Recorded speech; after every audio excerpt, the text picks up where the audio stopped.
Good day, everyone. This is Jennifer Casabar. Welcome back to my channel. Our topic for this video is all about applied statistics. First, I will show to you the contents of our discussion. We have sampling, we have advantages of sampling, general types of sampling, types of non-probability sampling, types of probability sampling, levels of measurement, common statistical tools, sources of measurement errors, and two categories of quantitative data analysis. Our topic is all about sampling. Sampling may be defined as measuring a small portion of something and then making a general statement about the whole thing. For instance, one is buying mangoes. He picks up one mango from a crate of mangoes and tastes it. If the mango is sweet, then he concludes and says that mangoes in the crates are sweet, although he has tasted only one mango. Kumbaga, sa research, kapag ka-respondent po yan, okay, nire-represent niya po yung kabuuan na po ng kanilang population. Okay? Sampling contains a few members of the population. Kumukuha lang tayo ng ating sample, tapos, ang purpose natin, bakit natin sila kinukuha is to represent the characteristics or traits ng ating buong population. So, ibig sabihin, yung magiging sagot ng sample natin, sila na yung representative ng entire population na yun. Yun po ang tinatawag nating sampling. Ano po ba ang mga iba't ibang advantages ng sampling? So, sampling makes possible the study of a large heterogeneous population. The universe or population to be studied may be too large or unlimited that is almost impossible to reach all of them. Suppose the age distribution of entire population of the country is to be studied. It is surely very difficult if not entirely possible to reach every person of the whole country, di ba? Imagine ninyo, buong Pilipinas, iso-survey mo about sa age distribution, kung sino pong mas marami, kung 60 and above, 40 to 60, 20 to 40, 0 to 20, and the likes. Okay? So, it's impossible to reach every person of the whole country. Thus, sampling makes possible this kind of study because in sampling, only a small portion of the population may be involved in the study, enabling the researcher to reach all through this small portion of the population. Number 2 advantage of sampling is that sampling is for economy. Okay? Research without sampling may be too costly, masyadong mahal pag wala pong sampling.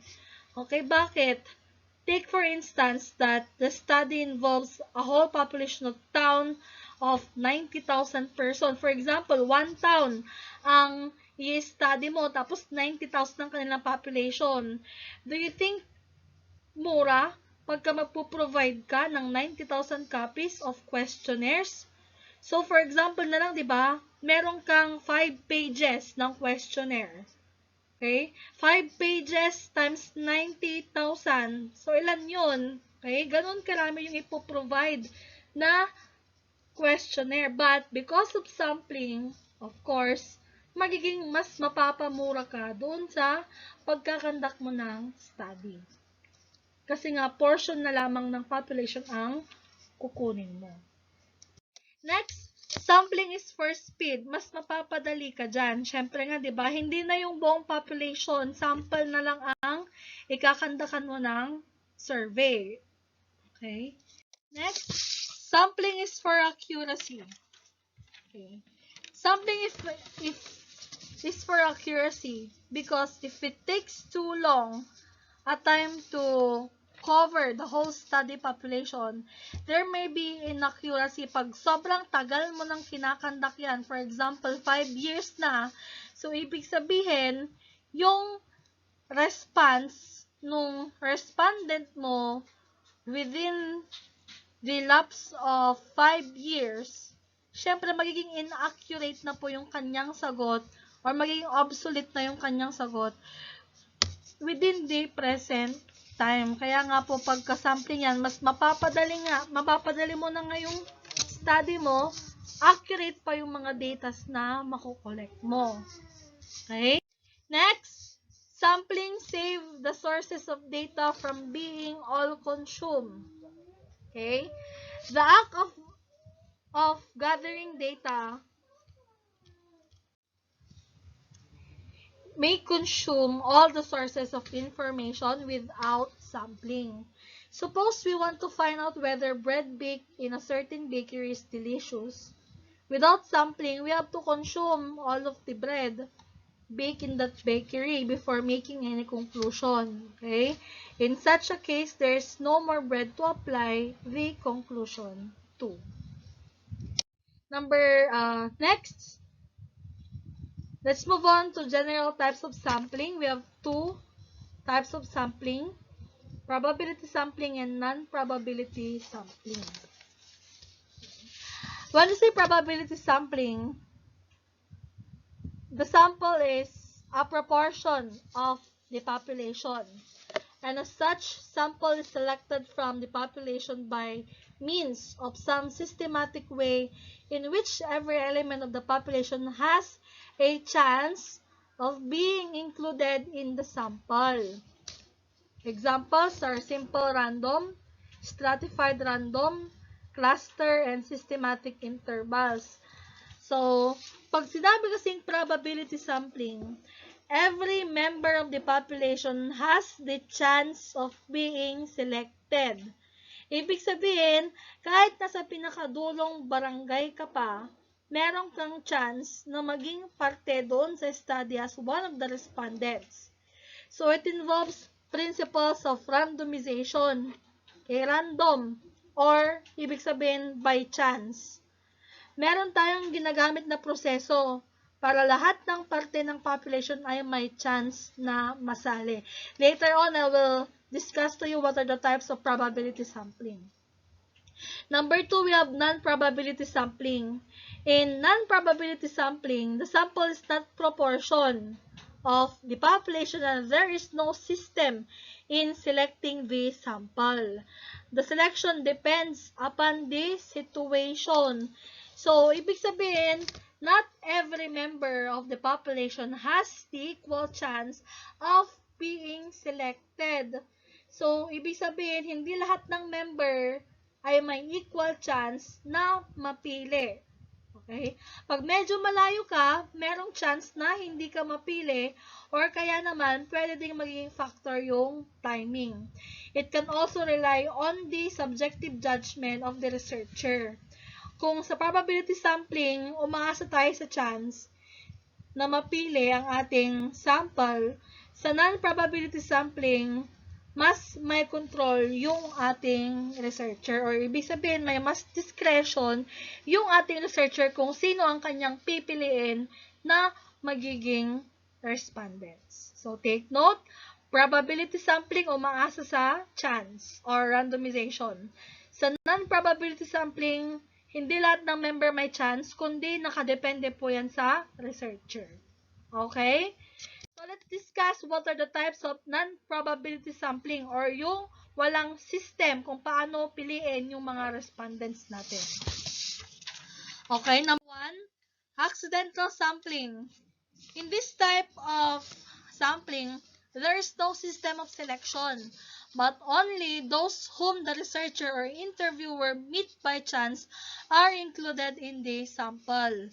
Accidental sampling is resorted to only when there is no other alternative. So, ibig sabihin, pag wala nang ibang choice, okay, ikaw na yung maging respondent. Okay, that is accidental sampling. Okay? Number 2, quota sampling. Pag sinabi pong quota sampling, in this type of sampling, specified numbers of persons of certain types are included in the sample. Suppose the reaction of people towards a certain issue is to be determined and cross-section of the population must be involved. It might be decided that 10 doctors, 8 lawyers, 15 businessmen, 20 vendors, and 25 farmers should constitute the sample. The advantage of quota sampling over accidental sampling is that many sectors of the population are represented. However, its representative is doubtful because there is no proportional representation and there are no guidelines in the selection of the respondents. Any one of the uh, any one of the uh, group of person can be selected to participate will do. Okay? Ang concern po natin sa ating quota sampling is that yung proportion, yung groups ng ating population, similar siya sa stratified sampling. Kasi hindi na natin yung ating population, hinati din natin yung ating population into certain groups. Pero iniisip natin yung proportion nila. Kasi halimbawa, group 1, 2, 3, mas malaki yung group 1. So, ibig sabihin, mas malaki yung kukunin natin sa group 1 kaysa sa group 2 and group 3. Kaya siya tinawag na sampling or quota sampling dahil ang kailangan lang ni researcher ay mapunuan kung ilan ba yung kailangan na sample regardless sa ginamit niyang method. And we have convenient sampling. Convenient sampling is a process of picking out in the most convenient and fastest way to immediately get the reaction to a certain hot and controversial issue. If there is a hot and controversial issue, say, the rising of the price of gasoline, the most convenient and fastest way of reaching people is by the telephone to be able to interview them at once. This type of sampling is certainly biased and not representative considering that the people who have telephones are a class by themselves and so with those who cannot be considered as views of the people. Sa convenience sampling kasi, when we talk about convenience sampling, pumipili tayo ng sample based on the availability of the member or proximity to the researcher. Kaya nga siya tinawag na convenient. Kasi kung sino-sino yung mga respondent na convenient or malapit or mas madaling malapitan ng ating mga researchers, sila yung mapipili as part of the study. Kaya siya non-probability dahil wala naman tayong ginamit na pagbunot. Okay? Or system of selection. How about naman po sa types of probability sampling? Okay, diba? Sabi din kanina, pag probability sampling, lahat ng member ng population merong pag-asa or merong chance na mapili. Kasi po, meron pong system ng selection. Okay? Unahin po natin yung pure random sampling. This type of sampling is one in which everyone in the population of the inquiry has an equal chance of being selected to be included in the sample. This is also called the lottery or raffle type of sampling. Okay, meron akong papakitang sample or sasabihin na sample. Okay? In pure random sampling, ito yung paraan ng pagkuha ng sample of our population in which is sometimes called as the fishbowl method. Alam nyo ba yung fishbowl method? Alam nyo ba yung maliit na aquarium na ganyan? Okay, fishbowl method. Okay, bakit? Kasi pwede natin gamitin yung as bunutan. Pwede mo ilagay lahat ng pangalan ng members ng population sa isang fishbowl, tapos hahalu-haluin mo siya. And then, bubunutin mo yung mga pangalan na isasama doon sa study natin. Pero, that is only applicable kapag maliit lamang po yung population. Okay? Pero pagka malaki na yung population, use any other methods. So, ibig sabihin talaga, may chance lahat na makasali. Pero, random lang talaga ang pagpili. So, hahayaan lang natin yung chance na mag-take control. That is pure random sampling or otherwise known as lottery, raffle type, or fishbowl method. Number 2, we have systematic sampling. In systematic sampling, this type of technique of sampling is in which every ninth name is a list may be selected to be included in a sample.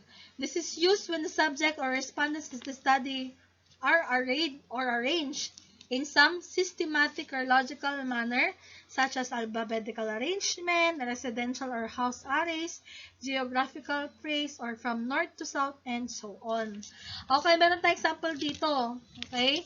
Pag sinabi kasing systematic sampling, meron po tayong pattern na involved. Meron itong alignment. So, for example, kung ang respondents mo ay mga students, pwede mong kunin ang kanilang student ID number. Tapos, pwede kang mag-randomize from 0 to 9. Tapos, halimbawa, ang nabunot mong number ay number 4. So, ngayon, pag number 4 yan, lahat ng estudyante na may student ID number na nagtatapos sa number 4 ang magiging kasali doon sa ating study. Kagaya ng number 4, 24, 34, 44, 54, 64, and so on. Okay? So, meron silang meron pa rin randomization na involved, pero hindi yung kabuuan ng population natin ang kasali. Okay? Systematic sample or sampling ang tawag po doon. Letter C, stratified random sampling. In stratified random sampling, it is the process of selecting randomly samples from the different strata of the population used in the study. Thus, this is used when the population or the inquiry has class stratification or groupings either horizontally or vertically. So, stratified random sampling, kagaya po yan ng cluster random sampling. Hahatiin din natin yung ating population into groups, pero kukuha ka lang ng sample mo doon sa isang group lamang. So, pwedeng gamitin ng cluster sampling or stratified random sampling pag sobrang laki na ng ating population. So, for example, magkakandak tayo ng study or kukuha tayo ng data sa city. Tapos, yung city na yon, merong 4 na district. District 1, District 2, District 3, District 4. Tapos, ang pwedeng gawin ng researcher, okay, pwede siyang bumunot from 1 to 4. So, for example, 4 ang nabunot niya. So, sa District 4 lamang kukuha ng sample ang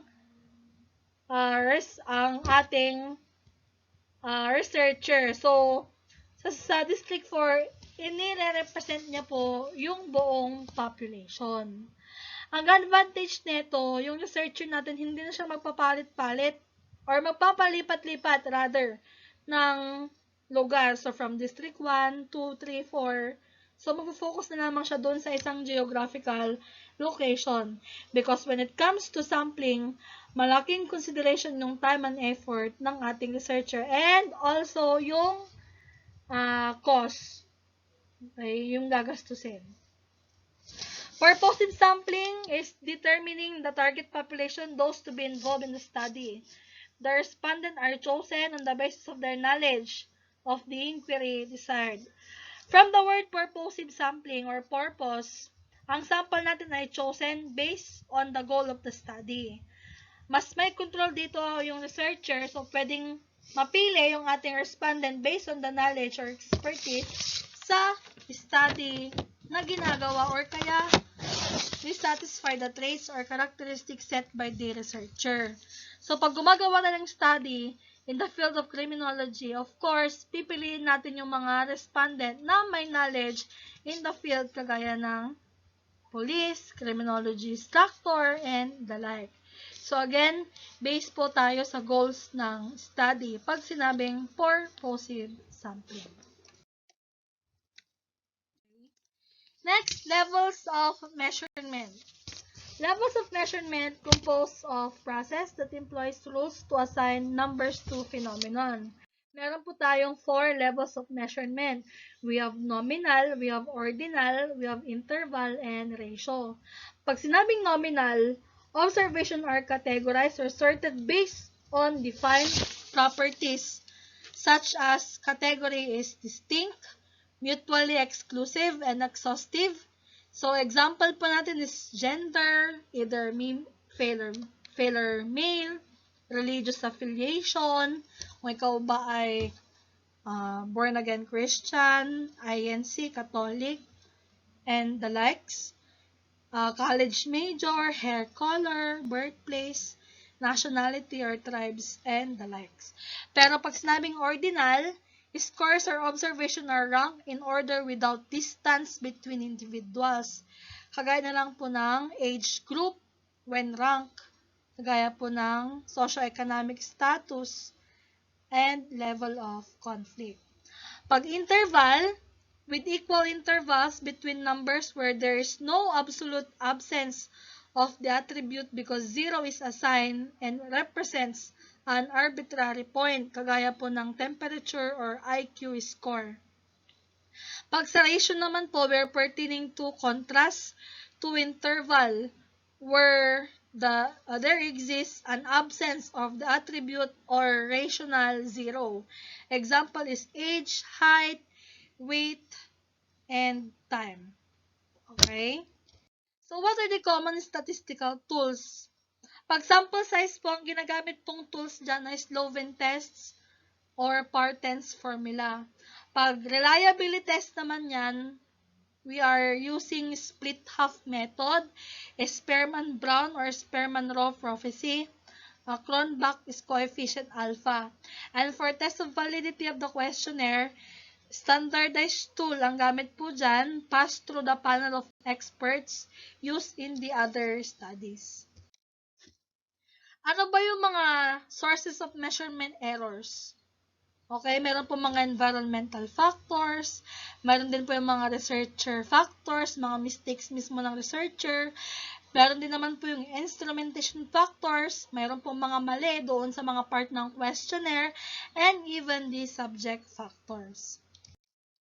And lastly, we have the two categories of quantitative data analysis. We have descriptive statistics and inferential statistics. Pag sinabing descriptive statistics, these statistical methods which summarize, organize, and describes data, providing an organized visual presentation of the data collected. Example is measure of central tendency, kagaya po ng mean, median, mode, and measures of variability, kagaya po ng range, interquartile range, variance, semi-quartile range, and standard deviations. For inferential statistics, these are statistics technique used to estimate or predict a population parameter from a sample statistics. Okay? So, like probability and non-probability sampling. So, that's the end of our discussion for our last chapter. We have the applied statistics. So, that's all for today. Thank you and have a good day. Please stay safe.